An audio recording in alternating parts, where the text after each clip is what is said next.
What's up folks, Mike for CMCC Builds here with a new type of character build. All of my previous builds and most of my future builds will be based on fictional characters in film, TV, video games, and books. But every once in a while, when the urge strikes, I'm going to feature more of a standard D&D optimization type build, such as a classic archetype like today's Fighter Wizard multiclass, or some of the accepted 5e standout builds like your Crossbow Expert, Sharpshooter, Range Fighter. Now today's Spellsword build, and if this video does well, perhaps some future builds, will be based on and largely designed by Ludic Savant, who some of you may already know. If you don't know, Ludic has been posting in the forums, specifically Giant in the Playground, for years, writing up some of the most well-rounded and powerful builds out there. In addition, Ludic's calculator, that was co-created with Orus Fulgen, probably butchered that, is almost certainly the most comprehensive and probably just the flat-out best damage calculator you can find. Because of that, and all of Ludic's other contributions to the community over the years, I'm going to link to Ludic's Patreon in the description below. If you want to show your support, go ahead and check that out. Today's build features, in classic Ludic style, a completely well-rounded character that functions from levels 1 right through level 20, with minimal weak levels and the ability to out-damage some of the most powerful sustained damage builds out there, including many of the great Weapon Master builds, despite using a shield and having an AC as high as 25 with the shield spell. One of the cooler aspects of this character is that they will eventually magically summon both their primary weapon and their armor. You can just stroll up to battle with only a t-shirt on and a sandwich in your hand, and before things kick off, cast Mage Armor and Shadow Blade, and you're an incredibly tanky caster with massive damage output. Today's build won't be Ludic's exact build for a couple of reasons. First is that the character guide was created before Tasha's, Fizzband, Strixhaven, Monsters of the Multiverse, etc. In other words, lots of things have changed or been added since then. Second, I have my own opinions and preferences when it comes to character builds, so it's natural that I'll put my own spin on things. That said, I'll have a link in the description to Ludic's original version of the build, which is a great write-up that will cover some areas in more detail than I'll be able to get to in this video. Go ahead and check that out if you want to see the original version and dive a bit deeper into the character breakdown. With that preamble out of the way, let's jump into the build.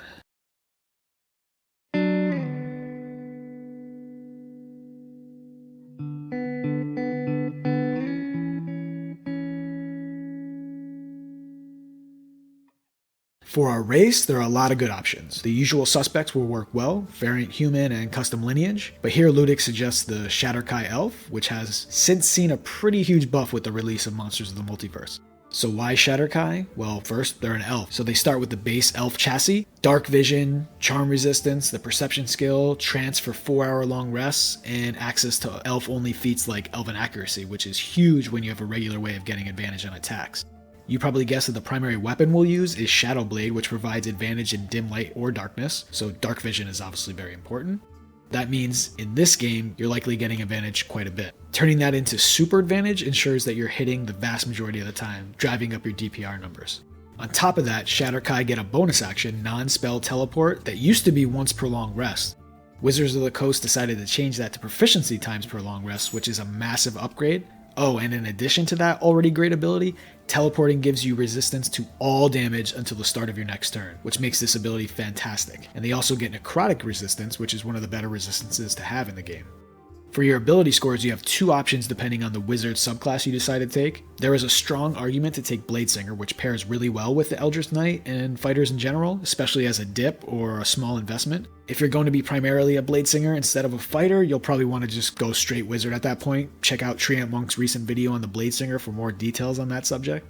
If you do take Bladesinger, you'll really want to make sure you have a good intelligence to maximize the benefits from Bladesong. But since we're not going with Bladesinger and we're primarily a fighter, we can afford to have only a good intelligence rather than great. We'll go with Strength of 8, Dexterity 15, Constitution 15, Intelligence 14, Wisdom 10, and Charisma 8.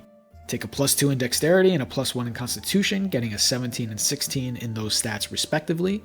If you do go Bladesinger, you'll want to switch Con and Intelligence scores.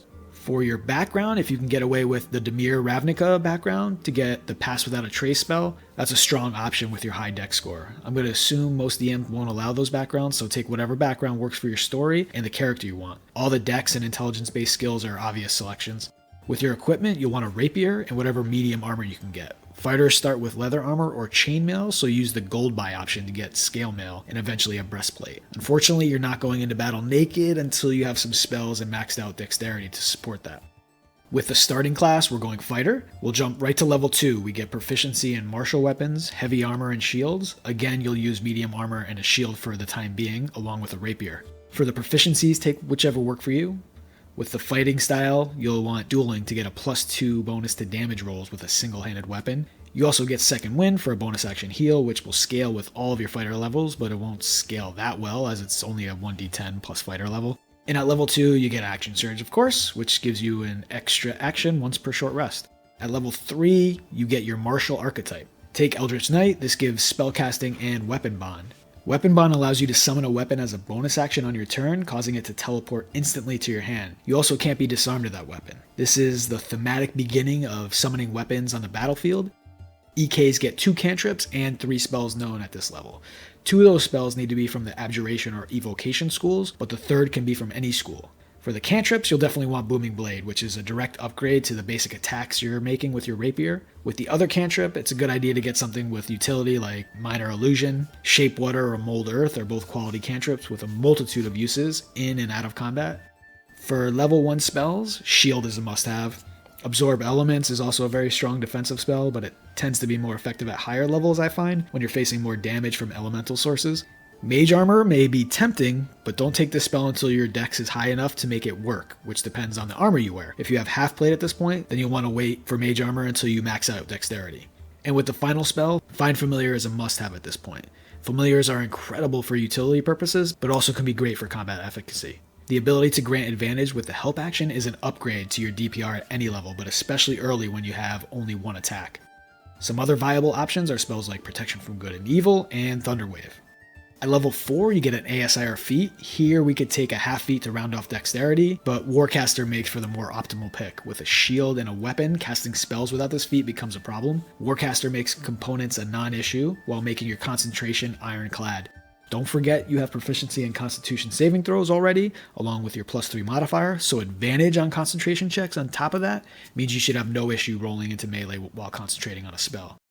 And finally, Warcaster gives you a powerful opportunity attack option. So during your main turn, you'll hit with Booming Blade for the standard 1d8 plus 5, including your dueling fighting style damage. On the opponent's turn, if they decide to move away from you, because of your high AC and shield spell making you incredibly hard to hit, they will trigger the 1d8 Booming Blade Rider. But you also get an opportunity attack that can also be a spell, and Booming Blade is a legal spell to cast. So now you can hit for another 1d8 plus 5, and trigger a second Booming Blade Rider. The 2 riders add up to 2d8 damage on top of the standard rapier damage. As Ludic states, that opportunity attack is what makes you sticky, and it'll scale throughout the entirety of your progression. It will never cease to be a powerful and punishing deterrent to enemy movement. It's basically a win-win scenario for you. Either they stay and fight you, the impregnable tank that's going to shrug off their attacks, or they try to move away and have their lifespans considerably shortened. This not only helps protect your allies, but likely can help them dish out more damage too, since it makes it more troublesome for enemies to get out of hazard spells like Sickening Radiance. At 4, you also get an additional spell known. In addition to Protection from Good and Evil and Thunderwave, Magic Missile is a solid ranged option that auto-hits, which is an underestimated feature of this spell. If you have a bow that you're comfortable using, then pick one of the former options depending on whether you want offensive or defensive options. At level 5, you get extra attack. You'll want to put Booming Blade on the back burner for the next 2 levels in lieu of that second attack, but you'll always have the cantrip as your go-to for the opportunity attacks to really pack a mean punch. At this level, Booming Blade scales, so now you're doing 2d8 plus 5 with the initial rapier strike, and 2d8 when the enemy moves away. And since this is an opportunity attack, the enemy is by definition moving away, so you should pretty much always get that 2d8. A cool interaction at this point is to get yourself a thrown weapon to attack at range by throwing the weapon, then using your bonus action to resummon it. You can have 2 weapons bonded at this time, and then throw it again. And yes, you can bet I'll be using this feature on one of my future builds, wink wink. Level 6, you'll want to take Elven Accuracy to bump your dex to 18 and get super advantage on your attacks. Obviously, find ways to get advantage as much as you can to really bump up your DPR. Getting dex to 18 increases AC, attack and damage rolls, initiative, dex saving throws, and all those dex-based skills you should be using. Your familiar is a great way to get advantage on at least one of your attacks. Level 7 is a big level. War Magic allows you to use a bonus action to make an attack if you cast a cantrip with your action. Booming Blade wins again, so instead of taking the attack action for 2 attacks, you'll cast the cantrip Booming Blade with your action and use your bonus action to make a second attack. This will be the main mode of attack until level 11. You also get second level spells and an additional spell known at this point. That second level spell has to be from the Abjuration or Evocation schools, unless we replace our level 3 spell from any school, which you can do here. So unlearn Find Familiar and replace it with Shadow Blade. You now have your primary weapon for the remainder of this build. Don't worry, we'll get Find Familiar again. So I guess we should talk about Shadow Blade and Booming Blade. You've probably watched or read a bunch of different discussions on this topic. Does it work or doesn't it? The short answer is no. Rules as written, you can't cast Booming Blade on your Shadow Blade because the Shadow Blade is a spell effect and has no concrete value. It is a temporary good, and the cost of casting Shadow Blade is a service. Those are not the same things. That said, Jeremy Crawford all but admitted that this was not an intended effect of the change to the Booming Blade spell wording in Tasha's, so he would absolutely allow Booming Blade on a Shadow Blade at his table. So rules as intended, this spell should work. Figure that out with your DM. I would allow it at my table, but when I played an Artificer Bladesinger in my last campaign, I chose not to use the combo despite my DM allowing it. For a variety of reasons, including not wanting to overshadow my non-optimizer table mates, the remainder of this build will operate on the assumption that you will use this combo whenever possible. Most of your level 2 and above spell slots will be spent on this spell. You can even throw the Shadow Blade, bonus action resummon it, and throw it again, giving you a melee and ranged option wrapped in one. This also allows for easier positioning as you can be in dim light, and even if the target is in bright light, you will still get advantage when you throw the blades. With our second spell, Warding Wind is a decent option that gives disadvantage on ranged attacks against you and any of your allies standing behind you. It's not an amazing spell, but it does work well on a build like this, especially when the level 2 spell options are quite limited for EKs. Level 8, with your ASI, max out your dex. With your additional spell at this level, which can be from any school of magic, I would retake Find Familiar, and then switch out Magic Missile for Mage Armor at this point, assuming you don't have some sweet magic armor that is just flat better. But Mage Armor plus Max Dex gives you the same AC as Plate Armor, without the disadvantage to stealth rolls, which brings your total AC to 20 with a shield, and 25 with a shield spell. 25 with no armor or unarmored defense ability is pretty good. Levels 9 and 10, you get Indomitable and Eldritch Strike.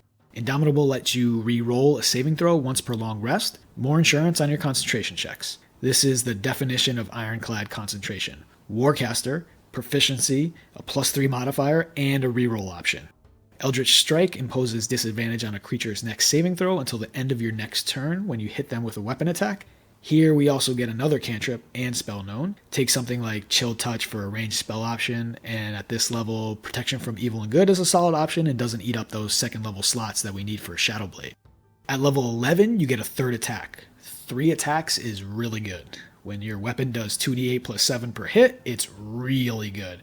For the additional spell, go ahead and take Thunder Wave, which isn't particularly good at this point, but the options are limited. Beyond this point, Fighter doesn't offer much in terms of damage boosts until like level 20, so this is a good point to jump out of Fighter and into Wizard.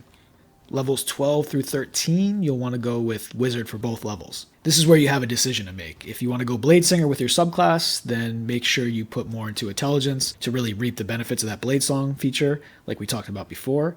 After careful consideration, I still think War Magic is the best arcane tradition at this point. Tactical Wit allows you to add your Intelligence mod to your Initiative, which unfortunately is only a +2. A quick note on Initiative from Ludic. People generally have a vague sense that Initiative is good, but don't have a concrete idea of exactly how much it's worth. So here's how you can think about Initiative bonuses when comparing features. Each +1 to Initiative is an increase to the percentage chance that you get an extra turn relative to Team Monster. And an extra turn is better than an action surge. After all, you get an action as part of a turn. So you can kind of think of it as an X% chance of getting that extra turn each combat. So that +2 on top of our +5 from Dex does quite a bit of work to increase the percent chance that you'll have more turns than your enemies.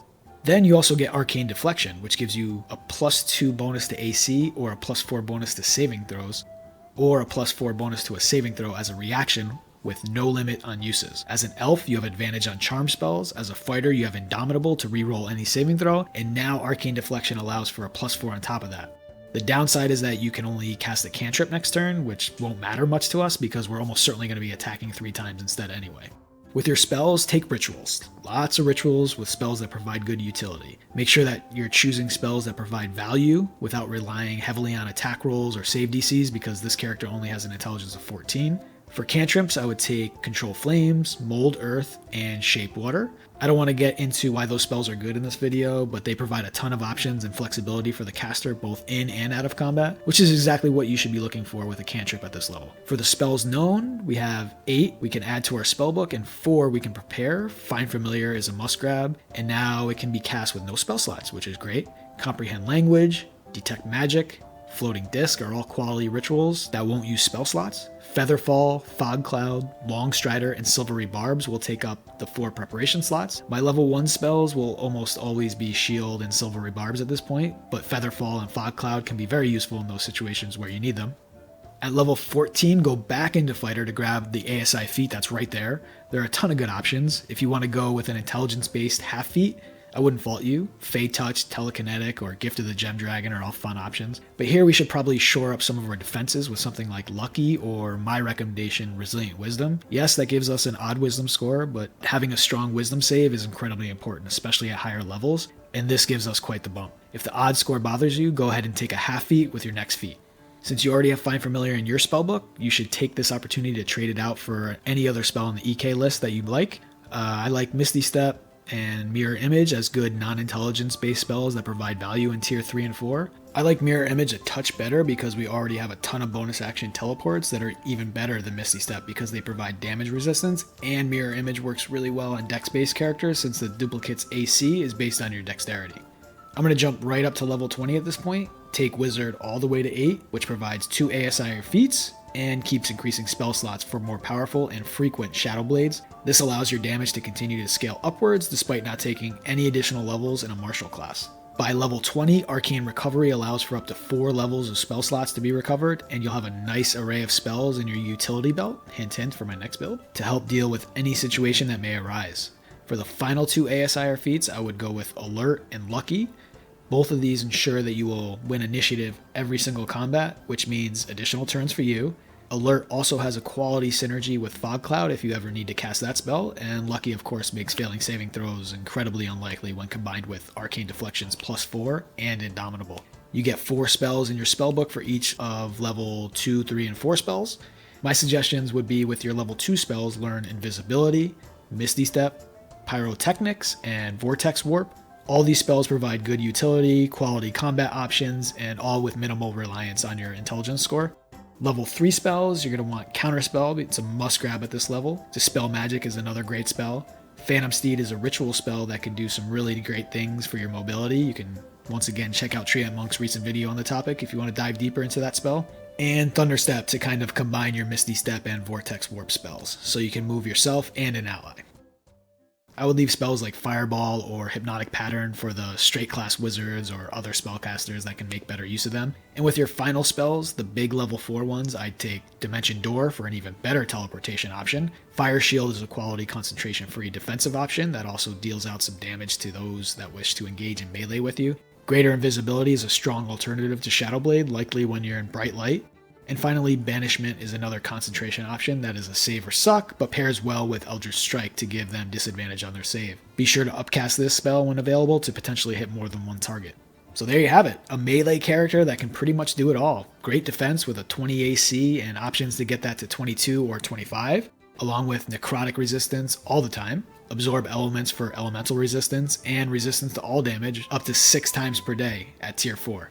Your saving throws are very strong with Arcane Deflection plus Indomitable plus Lucky, which all stack.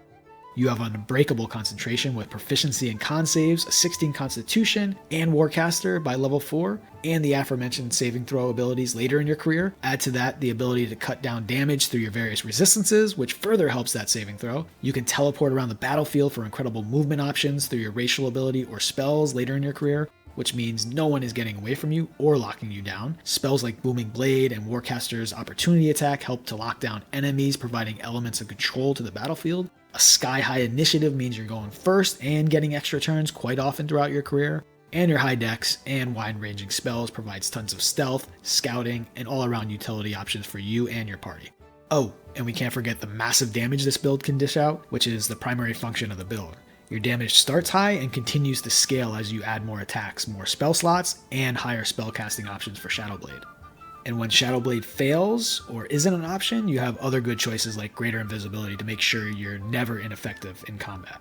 Well, I hope you enjoyed the build. I know I did. Special thanks to Ludic for allowing me to feature the build, and thanks to each and every one of you who took the time to watch this video. Please like, subscribe, share, and comment, and I will see you here next time.